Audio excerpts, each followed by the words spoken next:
पढ़ेंगे next topic satellite. Satellite. A body revolving around a planet is called its satellite. The orbital motion of the satellite depends on the gravitational force by the planet and the initial condition.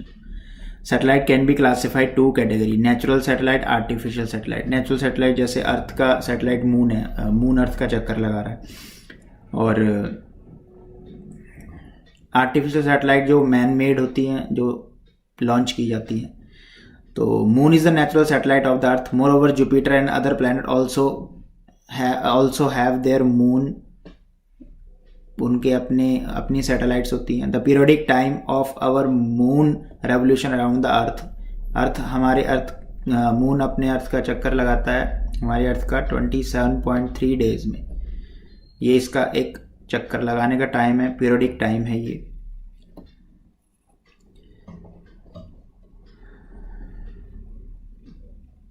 और कुछ artificial satellites होती हैं. Sputnik put into the orbit mankind. Russian scientist ने 1957 में सबसे पहला satellite भेजा था. Indian scientist also successfully Aryabhatta एक भेजी थी. इनसेट सीरीज ऑफ सैटेलाइट, ये सारी लॉन्च की गई है इंडिया से. तो जो कि सारी क्या है, आर्टिफिशियल सैटेलाइट्स है. तो किसी सैटेलाइट को अर्थ के सरफेस से लॉन्च करने के लिए सर्टेन ऑर्बिट में एक पर्टिकुलर वेलोसिटी से भेजना पड़ेगा. ठीक है.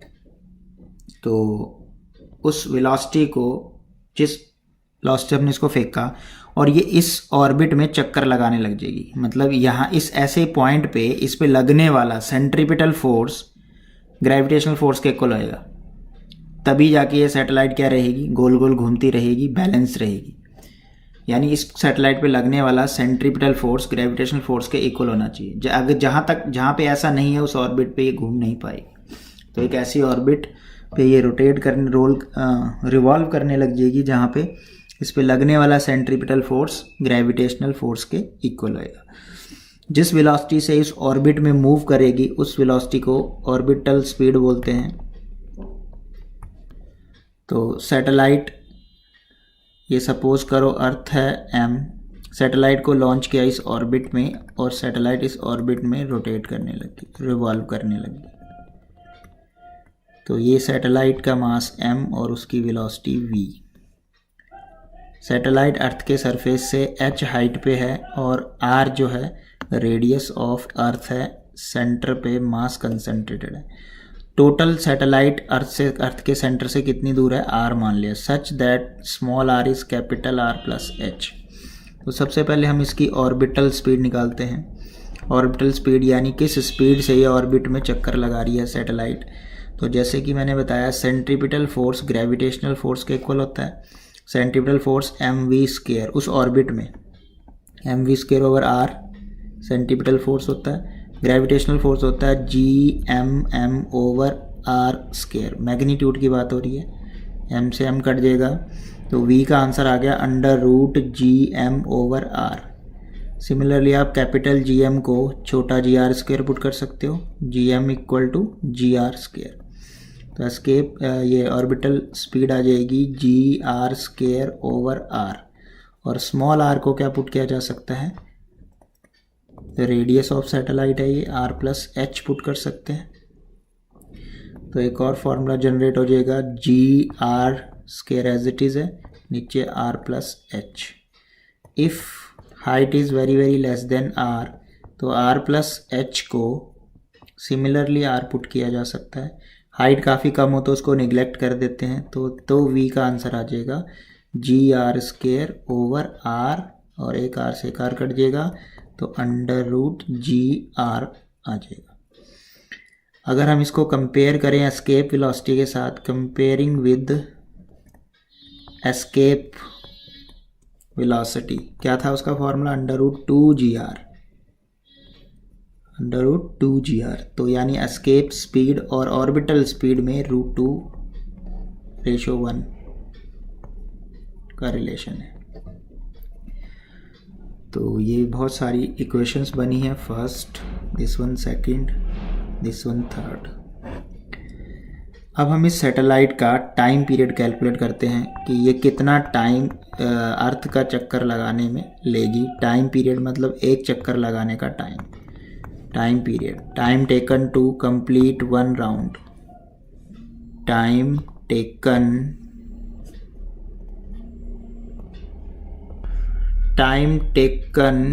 To complete one cycle. एक पूरा साइकिल कंप्लीट करने में सैटेलाइट को कितना टाइम लगेगा। तो सैटेलाइट कितनी दूर है, आर हाइट पे है, आर रेडियस पे है, एच हाइट पे है। तो टोटल कितना डिस्टेंस कवर कर रहा होगा, जितना सरकमफ्रांसेस होता है। तो 2 पाई आर डिस्टेंस कवर कर रहा है, डिवाइड बाय स्पीड। अभी आप v की वैल्यू निकाल चुके हो, orbital speed, under root gm over r। ये ऊपर चला जाएगा, 2 pi R under root r over gm हो जाएगा।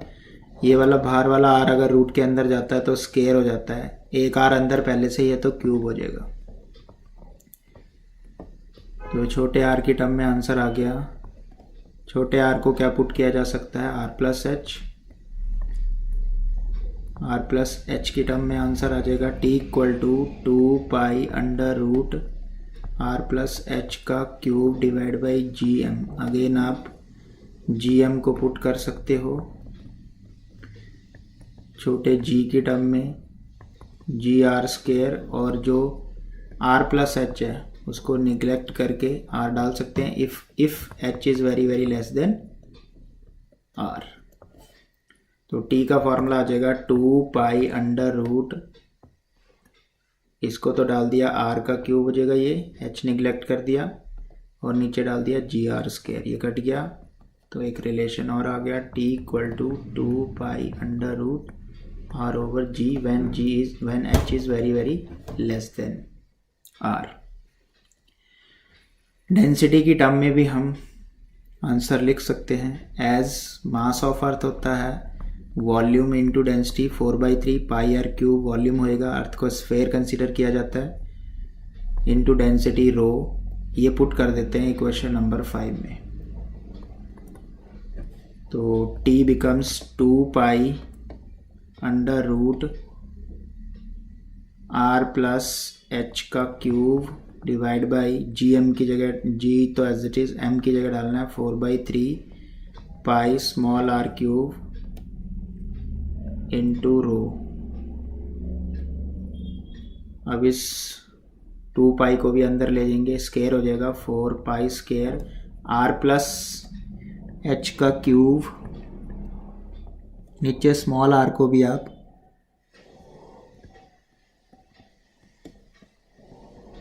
r प्लस h डाल सकते हो, into rho, r plus h का क्यूब कट गया, पाई कट गया, 4 कट गया। t का आंसर आ गया डेंसिटी की टर्म में 3 पाई ओवर g रो का अंडर रूट।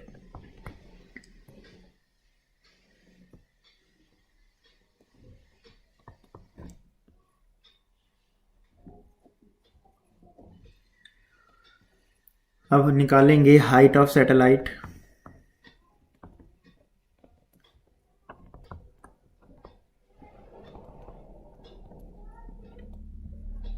तो जो सैटेलाइट है वो कितनी हाइट ऊपर है अर्थ से, वो फाइंड आउट करने जा रहे हैं, h।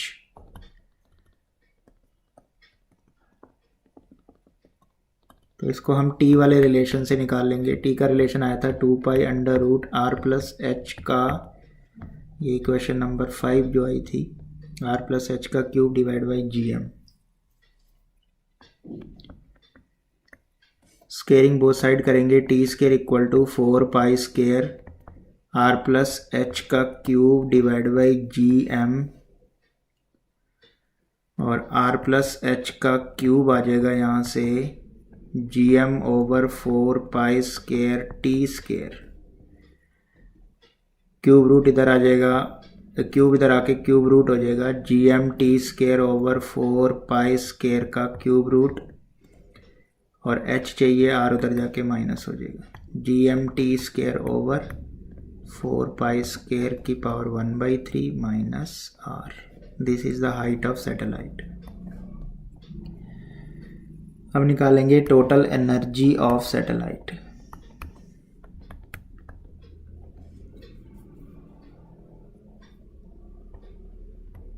Total energy of satellite. तो हम पोटेंशियल एनर्जी तो सैटेलाइट की निकाल चुके हैं, U जो निकाला था -GMM/r, और काइनेटिक एनर्जी निकल आएगी 12mv² से।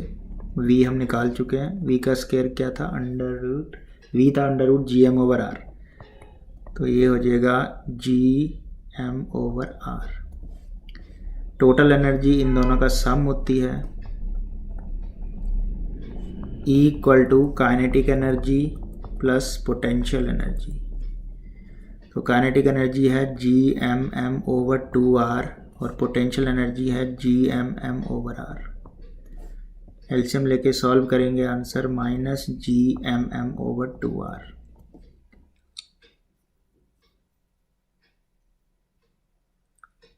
तो ये टोटल एनर्जी है।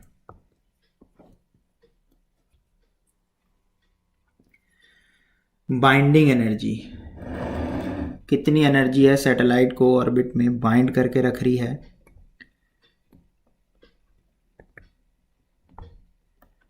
Binding energy,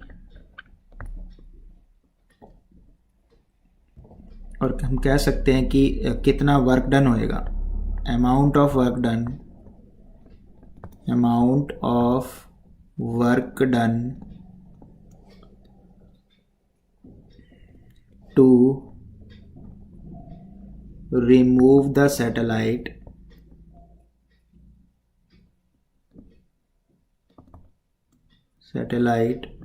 from orbit। और दूसरी लैंग्वेज में कह सकते हैं कि कितनी वहाँ पे एनर्जी है उसकी जो उसको बाउंड करके रख रही है। तो बाइंडिंग एनर्जी का formula minus of total energy, जितनी टोटल एनर्जी उतनी ही आपको अपोजिट डायरेक्शन में लगानी पड़ेगी उसको रिमूव करने के लिए। तो binding energy equal to GMM/r हो जाएगा, 2r। इसका एक और पार्ट है लीनियर मोमेंटम। अगर सैटेलाइट का लीनियर मोमेंटम निकाला जाए, एंगुलर मोमेंटम, लीनियर मोमेंटम तो मास इनटू वेलोसिटी ही होएगा। तो एंगुलर मोमेंटम L का फॉर्मूला होता है mvr। V की वैल्यू डाल देंगे √GM/r, बाहर वाला r और m अंदर ले जाएंगे तो यह आ जाएगा √GM, छोटा m का स्क्वायर होएगा अंदर जाके, और इस r का भी स्क्वायर होएगा, नीचे एक r है वो इसको काट देगा। तो L का आंसर आ गया √GMM/r। This is angular momentum.